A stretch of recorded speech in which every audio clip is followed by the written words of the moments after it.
다 왔나요? 네. 네. 다 왔죠? 오늘 우리에게 주시는 말씀 보겠습니다. 오늘 우리에게 주시는 말씀은 창세기 3장 19절이에요. 창세기 3장 19절. 네.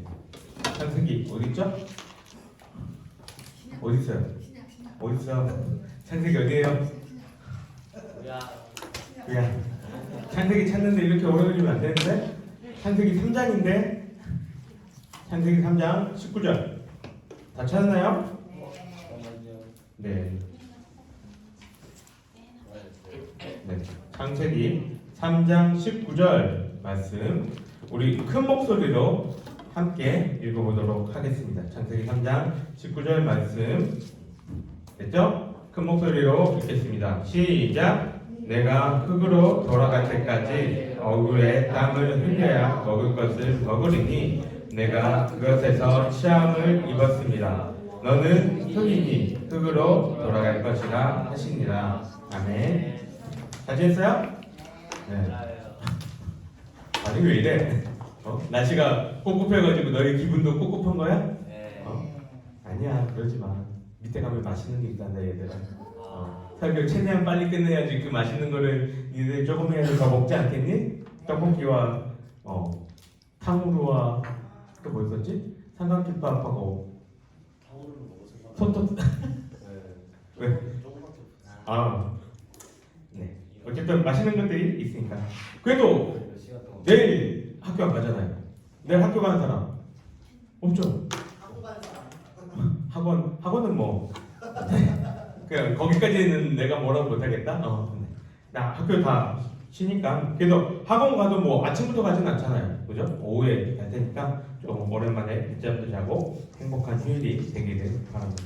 자, 지난주부터 우리는 왜? 라는 질문으로 이제 우리의 신앙을 돌아보고 있습니다. 그래서 처음 프롤로그로 우리가 믿는다는 것은 무엇이며 우리는 왜 믿는가에 대해서 생각해 보았어요. 혹시 기억나나요? 아니요. 네, 그럴 줄 알고 내가 다시 얘기할 거예요.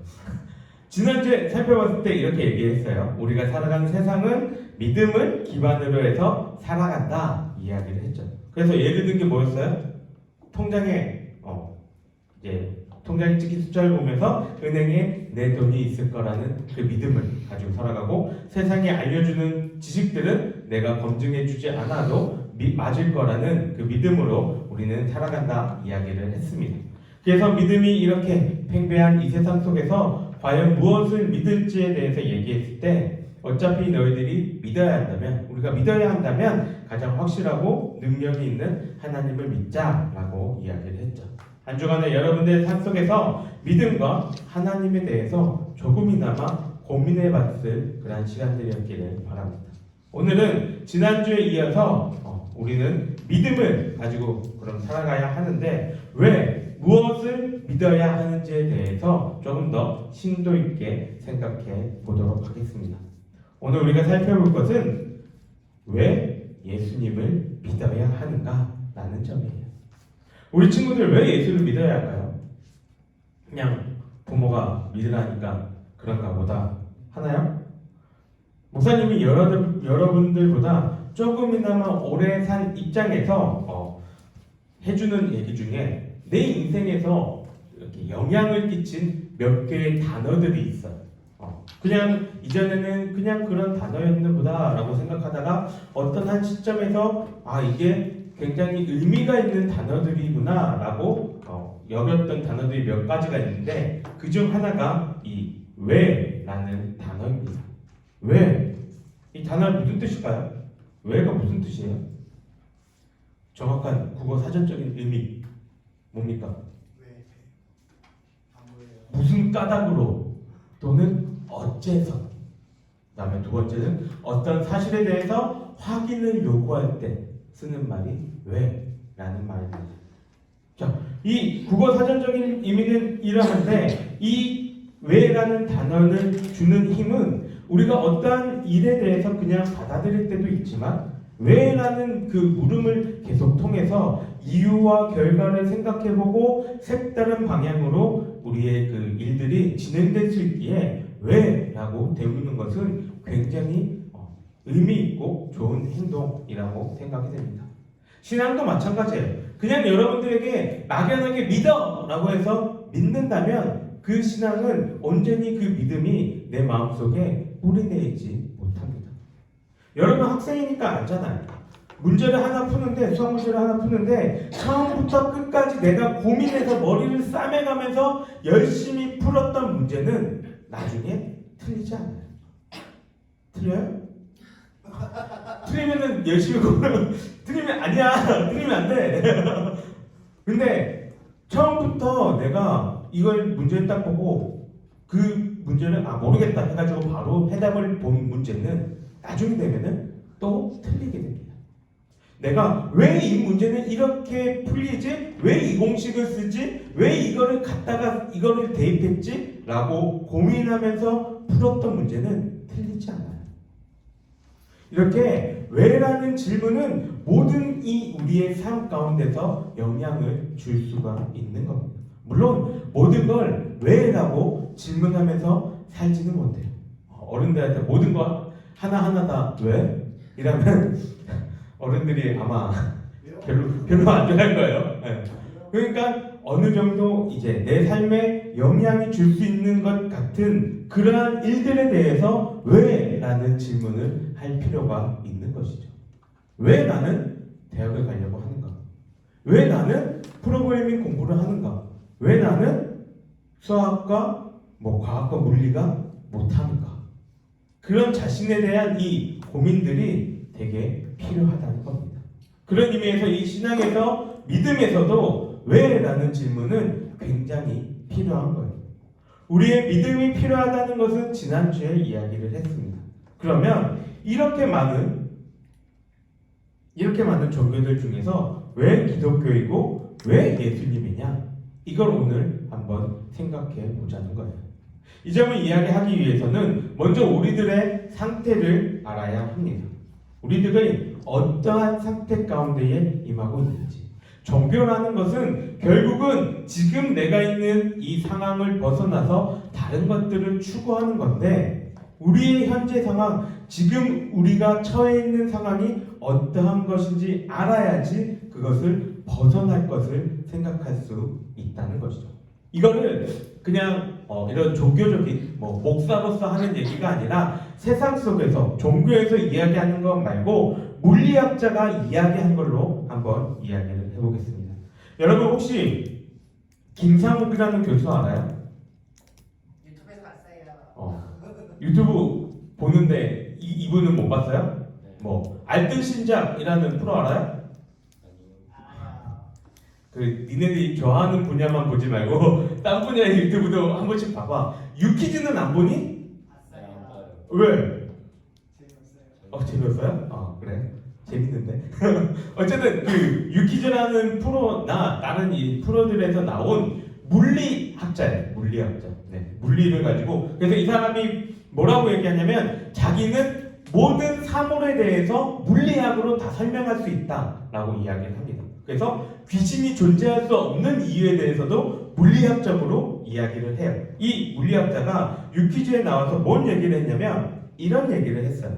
물리학의 관점에서는 죽음이라는 것과 살아있음을 얘기했을 때 오히려 살아있다고 얘기하는 것들이 이상하다는 겁니다. 세상의 모든 것들은 죽어있는 상태라는 거예요. 왜요? 지금 우리 여기 이 공간만 해서만 우리 얘기해 볼까요? 여기에 살아있는 건 뭐가 있어요? 우리들. 또 뭐가 살아있어요? 지금 여기서 시끄럽게 소리를 내고 있는 저 앰프가 살아있는 건가요? 아니면은 지금 이렇게 빛을 내고 있는 TV가 살아있나요? 물리학적 관점에서는 모든 것들이 다 죽어있다라고 이야기를 합니다. 그래서 이 물리학 관점에서는 죽어있는 이 환경 가운데 살아있는 게 이상한데 사람들이 그래서 어떠한 말을 하고 있냐면 우리는 죽기 위해서 산다라고 이야기를 합니다. 인간의 최종 목적이 뭐라고요? 죽는 거예요. 여러분들의 최종 목적이 뭐예요? 입신 영화. 내가 내 이 분야에서 절정에 다다라서 아무도 나를 건드릴 수 없는 그 단계에 가고 싶다. 그게 최종 목적이에요? 그 단계 가면 재밌을까요? 모든 게 다 행복하고 해피할까요? 그러면은 왜 그 많은 연예인들이 스스로 목숨을 끊을까요? 그리고 여러분들 혹시 아는지는 모르겠으나 그 이재용 전 회장 누구죠?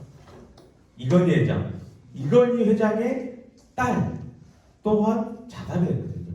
20대 그때도 삼성은 잘 나갔단 말이죠. 왜 그렇게 잘 나가는 우리나라에서 최고라고 손꼽히는 집안의 딸이 왜 자살을 할까요? 모든 거 다 가지고 있는데. 그러니까 우리는 뭔가를 다 이룬다고 해서 그게 최종 단계가 아니라는 거예요. 최종 단계에 다다라본 사람들은 그게 끝이 아니라고 얘기를 해요.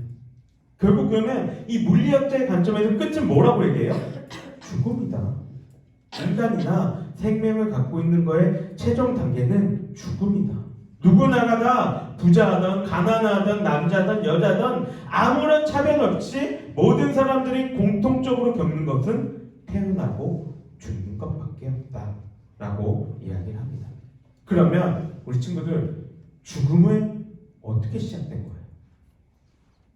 이런 생각 한번 해봤나요? 죽음이 어떻게 우리한테 주어진 걸까요? 삶이 있기에. 정확한 대답이 아니잖아요. 그럼 삶은 어떻게 있었던 거예요? 삶이 있기에 죽음이 있다. 다른 종교를 목사님이 설교를 준비하면서 많은 종교들이 있고 많은 철학자들이 있지만 죽음이 어떻게 해서 시작되었다라고 설명하는 사람이나 종교가 없었어요. 목사님이 조사한 바로는 죽음의 이유, 우리가 죽은 이후의 일들을 설명하는 것은 많아요. 뭐 불교에서 윤회도 그렇고 다시 엎어져 태어나는 것도 그렇고 천국에 간다 이런 것도 그렇고 하늘나라에 가서 몇 명의 처녀들과 함께 거닌다 그런 것도 그렇고 죽음 이후의 일들을 이야기하는 건 많다. 그런데 왜 죽음이 인간이나 살아있는 것에 주어졌는지 그 점에 대해서 설명해주는 종교나 철학자가 없다는 거예요. 불교는 뭐라고 얘기할까요? 불교는 일단은 죽음에 대해서 그거는 우리가 해석할 수 없는 문제다. 그거는 우리가 어찌할 수 없는 일이기에 그냥 받아들이고 시작하는 거예요. 그런데 죽음이 우리에게 찾아오게 된 이유는 성경은 뭐라고 이야기를 할까요? 오늘 우리가 읽었던 성경은 정확하게 우리에게 죽음이 왜 찾아왔는지 말해줍니다. 창세기 3장 15절부터 19절까지는 아담과 하와가 하나님의 말씀에 순종하지 않고 선악과를 따먹은 이후에 그 하나님이 그들에게 주신 형벌에 대해서 기록한 곳이에요. 그래서 15절을 보게 되면 뱀에게 하나님이 저주를 말씀하시고 16절은 여자에게 저주를 말씀하십니다.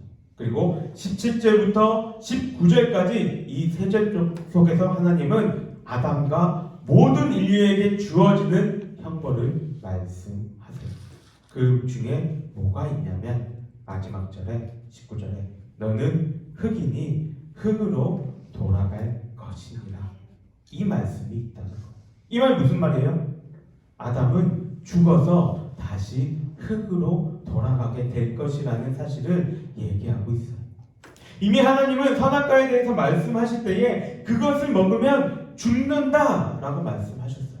이 말을 우리가 돌려서 생각해보면 선악과를 먹지 않으면 우리는 죽지 않는다예요. 그런데 아담과 하와가 뱀의 유혹에 빠져서 선악과를 먹었고 그 죄로 인해서 하나님의 말씀을 듣지 않은 죄로 인해서 우리에게 죽음이 찾아온 거예요. 모든 인류가 겪어야만 하는 죽음의 시작이 성경은 우리의 조상 아담과 하와의 죄 때문이다 라고 우리에게 말해주고 있다는 것입니다. 이 죽음이라는 것이 얼마나 사람들에게 영향을 줍니까? 많은 사람들이 부와 권력을 차지하고 난 다음에 어떻게 해요? 내가 죽지 않으려고 막 온갖 노력을 합니다. 대표적인 사람 누구예요? 진시황. 진짜 보세요. 안 죽으려고 별 노력을 다하지만 결국은 죽어서 흙으로 돌아갔습니다. 이 세상에서 죽지 않는 사람이 있었나요? 아니요. 죽음을 벗어난 사람이 있었나요? 없어요. 없습니다. 왜요? 세상의 지식이나 다른 어떠한 걸로도 왜 죽음이 시작됐으며 죽음 이후에는 무엇이 있고 가장 중요한 죽음에서 그럼 벗어날 수 있는 방법은 무엇인지에 대한 답변을 주지 못하기 때문입니다.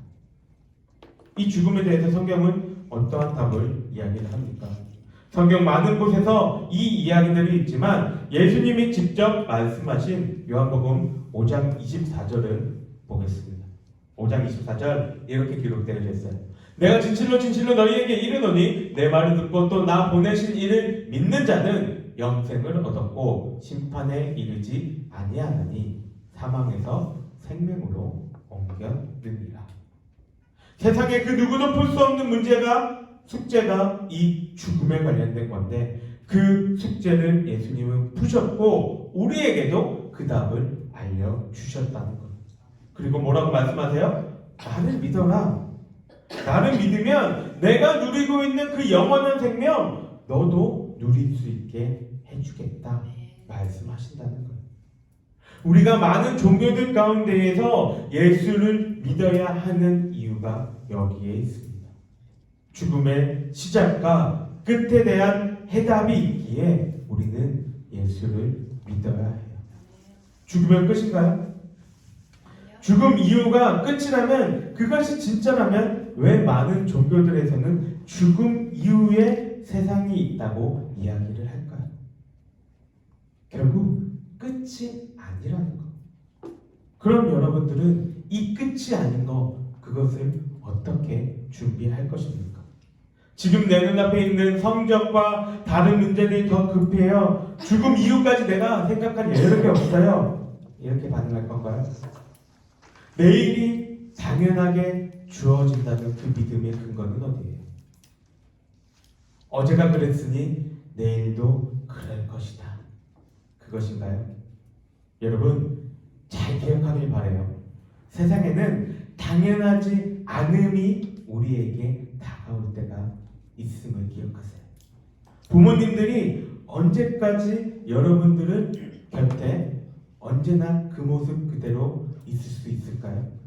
언제까지 여러분들을 뒷바라지 해줄 수 있을까요? 때가 있고 기한이 있어요. 처음에 얘기했죠. 우리는 죽기 위해 산다고. 그 죽음은 언제 누구에게 먼저 찾아올지 아무도 모릅니다. 그러니까 기회가 있을 때, 시간이 있을 때 여러분에게 죽음에 대한 것들이 그 해결책이 여러분들에게 주어졌을 때 그 점에 대해서 고민해 볼 수 있는 여러분이 될 수 있기를 바랍니다. 여기 있는 저와 우리 선생님들은 그 고민 속에서 예수 그리스도를 선택한 거예요.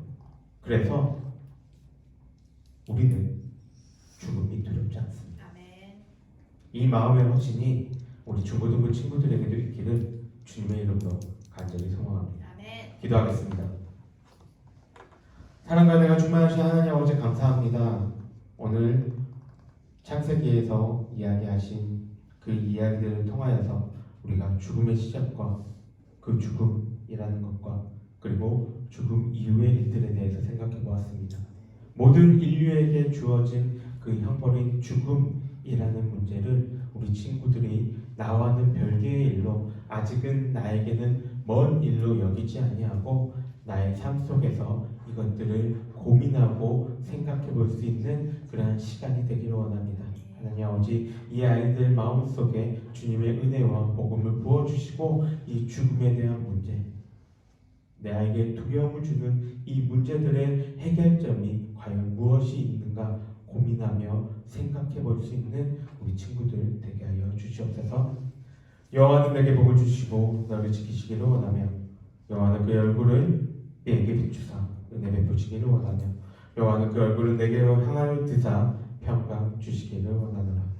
아멘. 수고하셨습니다.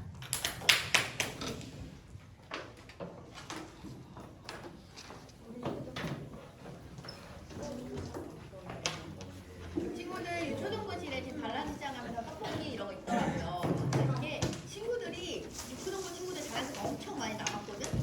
걔네를 찾아라 그래. 걔네들 잘라서 소진시켜야 돼. 그래갖고